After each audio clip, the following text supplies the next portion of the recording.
내 이름으로 몰래 대출을 받았다고? 내 허락도 없이? 어머님, 그건 가게를 키우기 위한 투자였습니다. 저희가 다 갚을 계획이었어요. 갚을 계획? 내가 지금까지 성공한 사업이 단 하나라도 있니? 대출받은 돈으로 또 헛된 꿈을 꾸고 있었겠지. 엄마, 우리가 이렇게까지 하게 만든 것도 엄마야. 엄마가 가게를 넘겼으면 그냥 맡기셔야지. 왜 자꾸 우리를 의심해? 내가 너희를 의심한 게 아니라 너희가 나를 속인 거야. 이제 변호사도 만났고 법적 조치도 들어갈 거야. 어머님, 그렇게까지 하실 필요는 없잖아요. 우리 가족이잖아요. 가족이라면 이렇게 날 이용하지 않았겠지. 이제 너희가 감당해야 할 차례야. 당장 내 가게에서 나가. 안녕하세요. 오늘도 사연 나팔수를 찾아와 주셔서 너무너무 감사드려요. 오늘은 서울에서 카페를 운영하시다가 우여곡절을 겪고 지금은 거제도의 바닷가에서 한적하게 생활하고 계신 박정숙님의 사연을 전해드리겠습니다. 사연 전하기 전에 구독과 알림, 좋아요 버튼 꼭 눌러주시면 사연을 만드는데 큰 힘이 됩니다. 이제 사연을 시작하겠습니다. 서울의 한 오래된 골목길, 작은 카페 하나가 자리 잡고 있습니다. 이곳은 박정숙 65씨가 평생을 바쳐 일군 곳이었습니다. 테이블 몇 개와 손때 묻은 커피 머신. 겉보기에는 평범한 가게지만 이곳에는 정숙의 젊은 날과 수많은 희생이 담겨 있었습니다. 정숙은 혼자 딸을 키운 싱글맘이었습니다.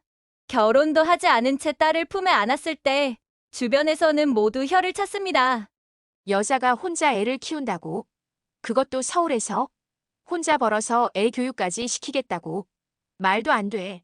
하지만 정숙은 단 한 번도 후회한 적이 없었습니다. 딸을 품에 안았을 때 오직 한 가지 생각뿐이었습니다. 이 아이만큼은 내 손으로 키운다. 혼자 아이를 키운다는 건 쉽지 않은 일이었습니다. 어린 딸을 업고 새벽 시장에 가서 재료를 사고 낮에는 손님을 받으며 커피를 내렸습니다. 밤이 되면 다리도 펴지 못한 채 빵을 구웠습니다.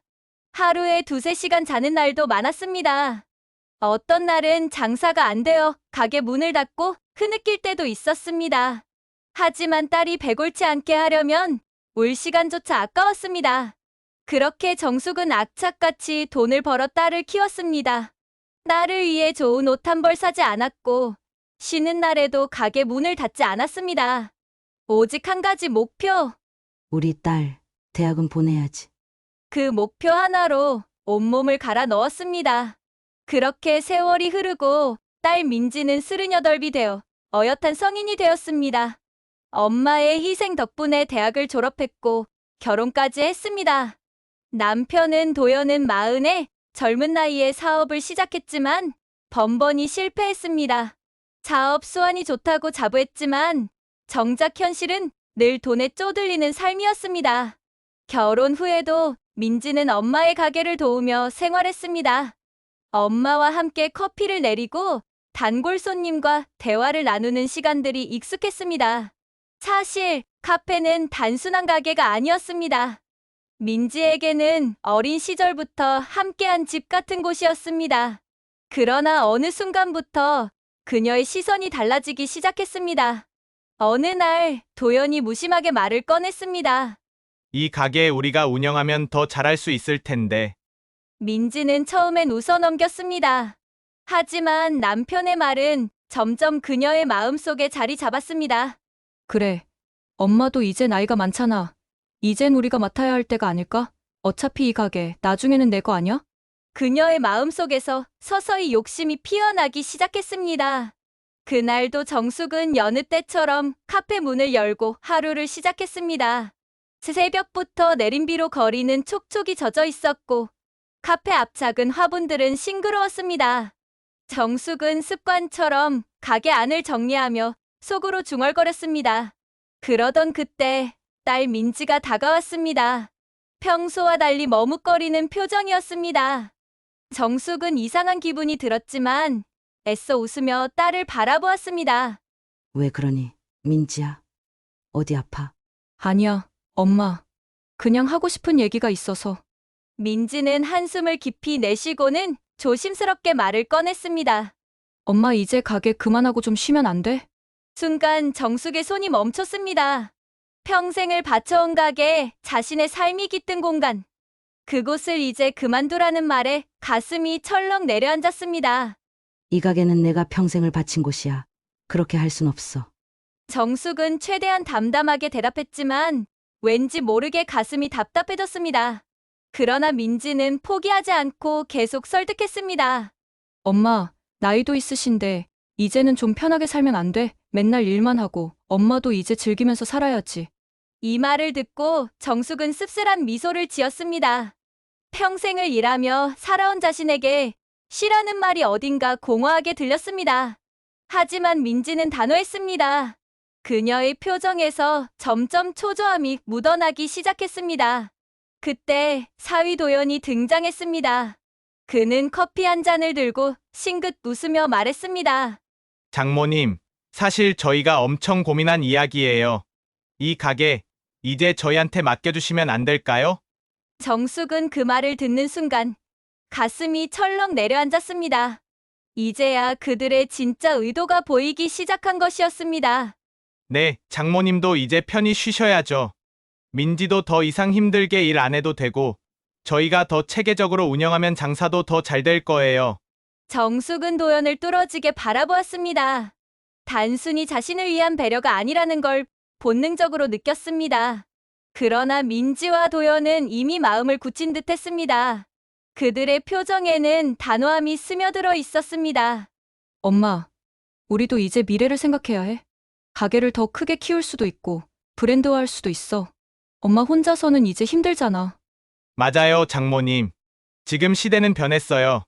우리가 새로운 방식으로 가게를 더 키우면 더 큰 돈을 벌 수 있어요. 엄마는 이제 편하게 쉬시고 저희한테 맡겨주세요. 정숙은 마음이 복잡해졌습니다. 딸이 하는 말이 틀린 건 아니었습니다. 하지만 가게를 넘긴다는 건 단순한 문제가 아니었습니다. 그건 자신의 삶을 넘기는 것이나 다름없었습니다. 그때 민지가 정숙의 손을 잡았습니다. 그녀의 눈빛에는 간절함과 함께 어딘가 모를 조급함이 깃들어 있었습니다. 엄마, 우리 진짜 잘할 수 있어. 엄마한테도 생활비 넉넉히 드릴 거야. 엄마는 이제 편하게 쉬기만 하면 돼. 정숙은 긴 한숨을 내쉬었습니다. 그리고 문득 지금까지 살아온 세월이 스쳐 지나갔습니다. 혼자 아이를 키우며 버텨온 날들. 고생 끝에 딸을 대학까지 보낸 순간. 그리고 이제 딸이 자신에게 손을 내밀고 있었다. 이제 나도 쉴 때가 된 걸까? 그렇게 정숙은 깊은 고민 끝에 결국 고개를 끄덕였습니다. 그 순간 민지와 도연의 얼굴에 희미한 미소가 떠올랐습니다. 하지만 정숙은 알지 못했습니다. 그들이 이 순간을 얼마나 오래 기다려왔는지를. 처음에는 모든 게 평온했다. 가게를 딸과 사위에게 넘긴 지 한 달이 지났습니다. 하지만 시간이 지나면서 무언가 변해가고 있었습니다. 정숙은 예전처럼 이른 아침에 가게를 찾았습니다. 아직 문이 열리기 전이었지만 그녀는 습관처럼 문 앞을 정리했습니다. 하지만 문이 열리자마자 낯선 풍경이 펼쳐졌습니다. 이게 뭐야? 가게 내부가 완전히 달라져 있었습니다. 아늑했던 분위기는 사라지고 차가운 회색 톤의 인테리어가 자리 잡고 있었습니다. 예전 손님들이 앉아있던 나무 의자는 사라지고 반짝이는 대리석 테이블과 모던한 조명이 공간을 차지하고 있었습니다. 이게 다 뭐야? 그때 직원으로 보이는 젊은 남자가 다가와 정숙을 보며 말했습니다. 혹시 어떤 일이세요? 내가 여기 주인인데. 민지 어디 있니? 직원은 당황한 얼굴로 안쪽을 가리켰고 정숙은 곧장 카운터로 걸어갔습니다. 그곳엔 민지와 도연이 서 있었습니다. 이게 다 무슨 일이야? 내 가게가 왜 이렇게 변한 거니? 엄마, 우리 가게 좀 세련되게 바꿔야 했어. 이제 시대가 변했잖아? 그렇죠, 장모님. 요즘은 이렇게 감각적인 디자인이 먹히는 시대예요. 정숙은 어안이 벙벙했습니다. 단골 손님들이 정겹게 오가던 가게는 사라지고 차갑고 낯선 공간이 되어 있었습니다. 하지만 이 가게는 우리 단골 손님들이 많이 오던 곳이었잖아. 이렇게 바꿔버리면 그분들은 어떻게 하라고? 엄마, 너무 구식 생각이야. 이제 우리도 사업적으로 가야지. 정숙은 민지의 말에 가슴이 철렁 내려앉았습니다. 딸의 말투에서 더 이상 엄마의 가게라는 느낌은 들지 않았습니다. 그때 도연이 조심스럽게 말을 꺼냈습니다. 장모님, 그리고 사실 저희가 드릴 말씀이 있어요. 뭔데? 도연은 잠시 망설이다가 입을 열었습니다. 이제부터 엄마는 가게에 나오지 마세요. 뭐? 정숙은 순간 귀를 의심했습니다. 이 가게 주인인한테 나오지 말라니? 엄마, 이제 우리한테 맡기라고 했잖아. 엄마가 계속 나오시면 직원들도 불편하고 가게 운영하는 데 방해될 수도 있어. 정숙은 할 말을 잃었습니다. 분명 엄마를 생각해서 가게를 맡긴다고 했던 딸과 사위였습니다. 하지만 이제 와서 방해된다고 말하고 있었습니다. 나는 그냥 도와주러 오는 거야. 내가 방해가 되지는 않잖니? 아, 장모님. 이제 진짜 저희한테 맡겨주세요. 생활비도 따로 드릴 테니까 그냥 편히 쉬세요. 정숙은 어처구니가 없었습니다. 그제야 깨달았습니다. 딸과 사위는 애초부터 엄마를 위해 가게를 맡겠다는 게 아니었습니다. 그들은 처음부터 이 가게를 차지하려 했던 것이었습니다. 그럼 나는 어디로 가라는 거니? 그때 민지가 머뭇거리며 말했습니다. 엄마, 사실 우리 생각해둔 곳이 있어. 작은 원룸인데 엄마 혼자 지내기에 딱 좋아. 원룸. 응, 여기서 가까운 곳이야. 가게는 우리가 잘 운영할 테니까 엄마는 거기서 편히 지내면 돼. 정숙은 심장이 덜컥 내려앉았습니다. 결국 딸과 사위는 자신을 내쫓고 싶었던 것이었습니다. 그래서 가게에서 나가라고? 엄마, 너무 극단적으로 생각하지 마세요. 엄마도 편하게 지내야죠. 생활비도 매달 100만 원씩 드릴 거예요. 정숙은 속에서 뜨거운 무언가가 치밀어 올랐습니다. 평생을 바쳐 일군 가게였는데 이제는 자식들한테 월 100만 원을 받으며 살아가야 한단 말인가? 그 돈이면 밥은 먹고 살겠네. 정숙의 입가에 쓴웃음이 맴돌았습니다. 그녀는 더 이상 아무 말도 하지 않았습니다. 말을 해봤자 돌아올 대답은 뻔했습니다. 딸과 사위의 속내는 이제 분명했습니다. 그들은 엄마를 위하는 척하면서 결국 그녀를 내쫓으려 하고 있었습니다. 이게 내가 살아온 인생의 끝인가? 정숙은 고개를 숙였습니다. 그녀의 손이 떨리고 있었습니다. 그러나 그 누구도 그것을 눈치채지 못했습니다. 정숙 씨는 창가에 앉아 창밖을 바라보고 있었습니다.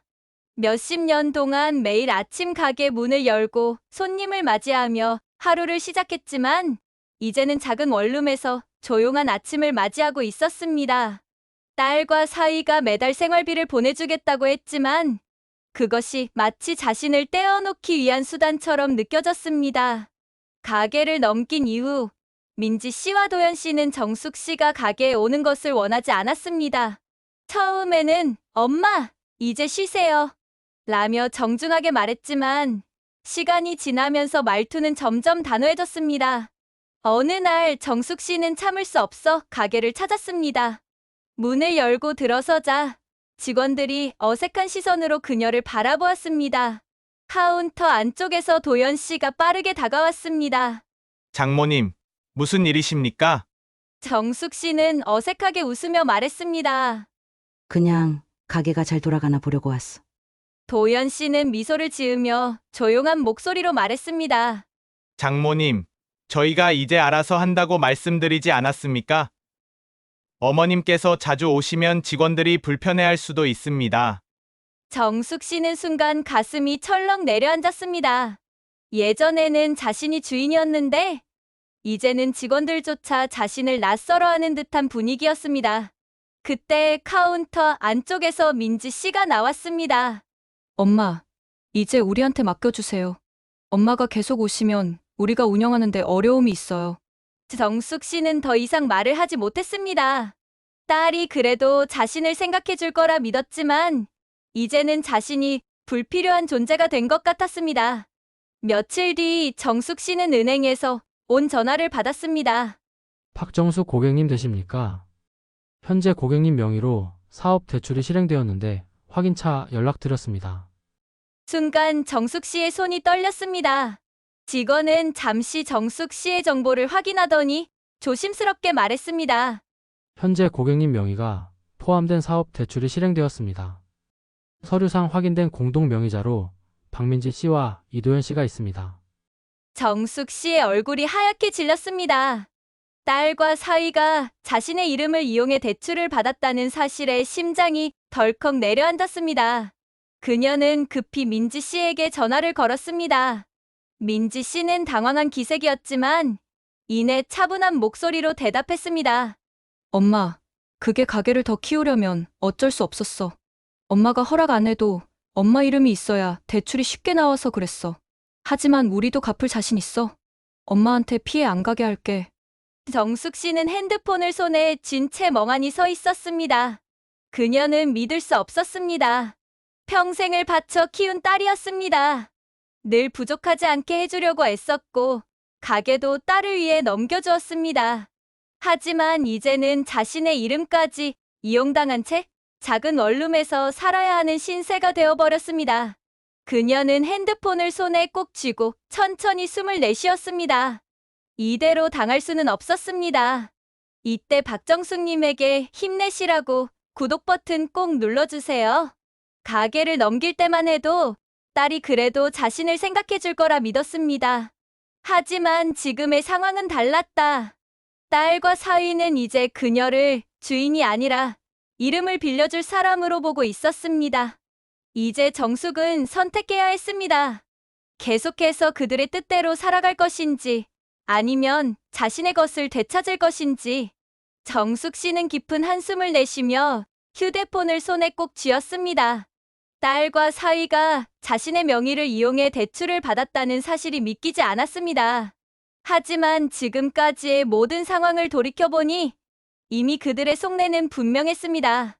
자신을 위해서가 아니라 오직 가게를 차지하고 돈을 벌기 위한 계획이었던 것입니다.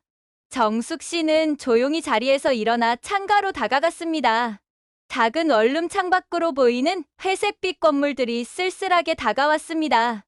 평생을 바쳐 딸을 키우고 자신의 모든 것을 희생했는데 결국 이렇게 혼자가 되고 말았습니다. 하지만 이대로 당하고 있을 수는 없었습니다. 정숙 씨는 주머니에서 휴대폰을 꺼내 변호사 사무실에 전화를 걸었습니다. 안녕하세요. 저는 박정숙이라고 합니다. 상담을 받고 싶은데 제가 가게 명의를 딸과 사위에게 넘겼습니다. 그런데 제 명의로 몰래 대출을 받았다는 사실을 알게 되었습니다. 어떻게 하면 되나요? 변호사는 차분한 목소리로 설명했습니다. 우선 명의를 이전하셨다고 해도 대출을 받을 때 본인의 동의 없이 서류를 위조했거나 강압적인 상황이 있었다면 법적으로 문제를 삼을 수 있습니다. 그리고 가게의 명의를 되찾는 방법도 있습니다. 정확한 서류를 들고 한번 방문해 주세요. 정숙 씨는 굳게 마음을 먹었습니다. 다음 날 변호사 사무실을 방문해 상담을 진행했습니다. 변호사는 가게 명의와 대출 관련 서류를 꼼꼼히 검토하더니 조용히 말을 이었습니다. 가게 명의 변경 당시 따님과 사위께서 강요하거나 속이면서 계약을 체결했다면 이를 무효화할 수 있습니다. 또한 대출 서류에서 어머님께서 직접 서명하지 않았다면 사문서 위조 혐의도 적용될 수 있습니다. 정숙 씨는 결심했습니다. 더 이상 딸과 사위에게 휘둘리지 않기로 말입니다. 며칠 후 정숙 씨는 가게를 찾았습니다. 평소처럼 단정한 차림을 하고 문을 열고 들어섰습니다. 안쪽에서는 도연 씨가 직원들과 함께 새로운 사업 구상을 논의하고 있었습니다. 그녀를 본 직원들은 어색한 표정을 지었고 도연 씨 역시 당황한 얼굴로 다가왔습니다. 어머님, 여기 웬일이세요? 정숙 씨는 조용히 가게 안을 둘러보며 말했습니다. 내 가게인데 내가 오면 안 되겠니? 도연 씨는 애써 웃으며 대답했습니다. 아니, 그런 건 아니지만 이제 저희가 운영을 맡기로 했으니까요. 어머님은 그냥 편히 쉬시면 돼요. 그때 정숙 씨는 휴대폰을 꺼내 변호사와 통화 중인 화면을 직원들에게 보여주었습니다. 내가 명의를 넘겼다고 해서 내 인생까지 넘긴 건 아니야. 그리고 너희가 내 이름으로 몰래 대출을 받은 것도 다 확인했어. 변호사 상담도 끝냈고 법적으로 대응할 준비가 되어 있어. 도연 씨의 얼굴이 하얗게 질렸습니다. 어머님, 그게 무슨 말씀이세요? 저희는 어머님을 위해서 정숙 씨는 단호한 목소리로 말을 끊었습니다. 내가 내 허락 없이 내 명의로 대출을 받았다는 것. 그게 내가 나를 위하는 거야? 내가 힘들게 일군 가게를 이렇게 바꿔놓고 나를 쫓아내면서도? 그 순간 안쪽에서 민지 씨가 나왔습니다. 엄마, 왜 그래? 우리가 잘 운영하고 있잖아. 정숙 씨는 딸을 똑바로 바라보았습니다. 잘 운영. 너희는 이 가게를 망쳐놓고 있어? 단골 손님들도 하나둘 떠나고 있고 무리한 대출까지 받아서 확장하려고 했지. 그런데 사업이 그렇게 쉽니? 내 남편이 지금까지 해온 사업은 어떻게 됐니? 하나라도 성공한 게 있어? 민지 씨는 말문이 막혔습니다. 정숙 씨는 이어서 말했습니다. 이제 결정했어. 가게를 되찾을 거야. 이미 법적으로 조치 들어갔고 너희가 불법적으로 내 명의를 사용한 것도 다 확인했어. 변호사와 상의해서 너희를 신고할 수도 있어. 도연 씨는 당황하며 변명했습니다. 어머님, 그렇게까지 하실 필요는 없잖아요. 저희가 열심히 운영하고 있었는데, 열심히 내 가게를 빼앗고 나를 내쫓고 내 이름으로 대출까지 받아서 너희가 편하게 살려고 했으면서 정숙 씨는 직원들과 손님들이 지켜보는 앞에서 딸과 사위를 바라보며 마지막 말을 남겼습니다. 이제 너희가 감당해야 할 차례야. 내 가게에서 나가. 정숙 씨는 가게를 되찾은 후 조용히 안을 둘러보았습니다. 수십 년 동안 자신의 손길이 닿았던 공간이었지만 이제는 너무 낯설게 느껴졌습니다. 딸과 사위가 바꿔 놓은 차가운 인테리어, 익숙했던 단골 손님들이 사라진 자리. 그녀는 천천히 손으로 테이블을 쓰다듬었습니다. 이제 정말 새로운 시작을 해야 할 때야. 그녀는 가게를 정리하기로 결심했습니다. 더 이상 이곳에 미련을 두지 않기로 했습니다. 며칠 후, 그녀는 가게를 매물로 내놓았습니다. 여러 사람들과 상담을 하고 계약을 진행하면서도 마음 한구석에는 허전함이 남아 있었습니다. 그때 친정언니에게서 전화가 걸려왔습니다. 정수가 이제 다 정리한 거야? 응, 이제 가게도 팔았어. 나도 이제 뭐라도 해야지. 그럼 요즘 채널 5070이라는 곳이 있어. 너처럼 혼자 사는 사람들이 새로운 인연을 찾는 곳인데 한번 들어가 볼래? 정숙 씨는 고개를 갸웃했습니다. 그게 무슨 말이야? 언니는 왜 쓸데없는 말을 하고 그래? 내 나이가 얼마 돼 인연을 찾는다는 거야. 난 이제 그냥 혼자 살아야지. 그래도 한번 봐봐.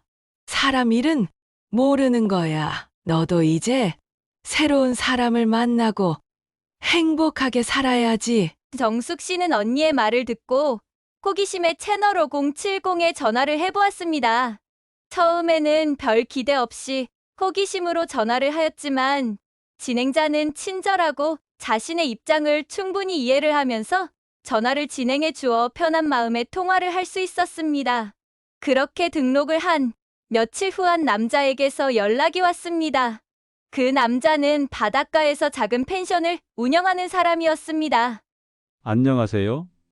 저는 경남 거제도 바닷가에서 조용히 펜션을 운영하고 있습니다.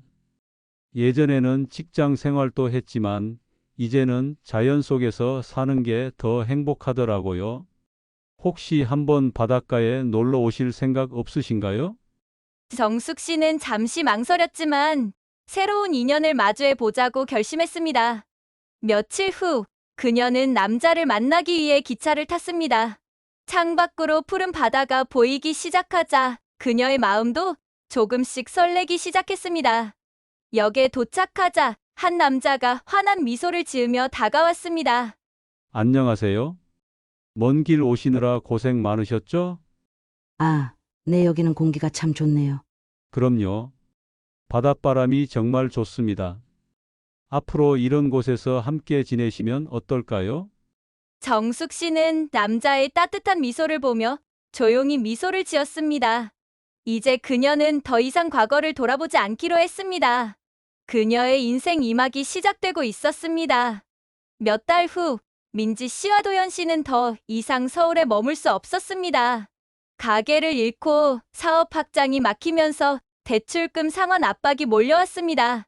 수익 없이 이자를 갚는 것은 불가능했고, 결국 은행에서는 가게 명의를 돌려받은 정숙 씨가 아닌 대출을 실행한 두 사람에게 직접 변제를 요구했습니다. 결국 두 사람은 서울 생활을 정리하고 지방으로 내려갈 수밖에 없었습니다. 어느 날 정숙 씨에게 전화가 걸려왔습니다. 엄마, 우리 너무 힘들어. 도와줄 수 없어? 정숙 씨는 조용히 전화를 바라보았습니다. 과거의 자신이라면 당연히 도와주었을 것입니다. 하지만 이제는 아니었습니다. 그녀를 철저히 이용하고 버리려 했던 딸과 사위를 다시 받아들일 생각은 없었습니다. 미안하지만 나도 이제 내 인생을 살아야겠다. 정숙 씨는 단호하게 말한 뒤 전화를 끊었습니다. 그녀는 더 이상 후회하지 않았습니다. 정숙 씨는 이제 바닷가에서의 새로운 삶을 시작하고 있었습니다. 펜션에서의 생활은 서울에서의 바쁜 나날과는 완전히 달랐습니다. 아침이면 바다를 바라보며 커피를 마셨고, 해질 무렵이면 바닷바람을 맞으며 산책을 했습니다. 그녀는 더 이상 가게에서 일하느라 하루를 보내지 않았습니다. 그녀의 곁에는 따뜻한 미소를 가진 남자가 있었습니다. 바람이 참 시원하네요. 이런 공기는 서울에서는 절대 못 느꼈어요. 그렇죠? 여기서는 아침마다 파도 소리 들으면서 눈을 뜨고 밤에는 별을 보면서 잠들 수 있어요. 별이요? 와, 서울에서는 건물들 불빛 때문에 밤하늘이 늘 흐렸는데 여기서는 별이 보이는군요. 오늘 저녁에 마당에 앉아서 같이 별 보실래요? 바닷바람 맞으면서 따뜻한 차 한잔하면 정말 좋을 거예요. 좋아요. 이렇게 여유롭게 살아보는 것도 참 오랜만이네요. 이제는 힘든 일 다 내려놓으시고 저와 둘이서 행복하게 사셔야죠. 그러게요. 이곳에서 당신과 함께 새로운 인생을 시작해 볼래요? 그녀의 인생 2막은 이제부터가 진짜 시작이었습니다. 여러분, 오늘 이 사연 어떠셨나요? 좋으셨다면 구독과 알림 그리고 좋아요 꼭 부탁드릴게요. 감사합니다.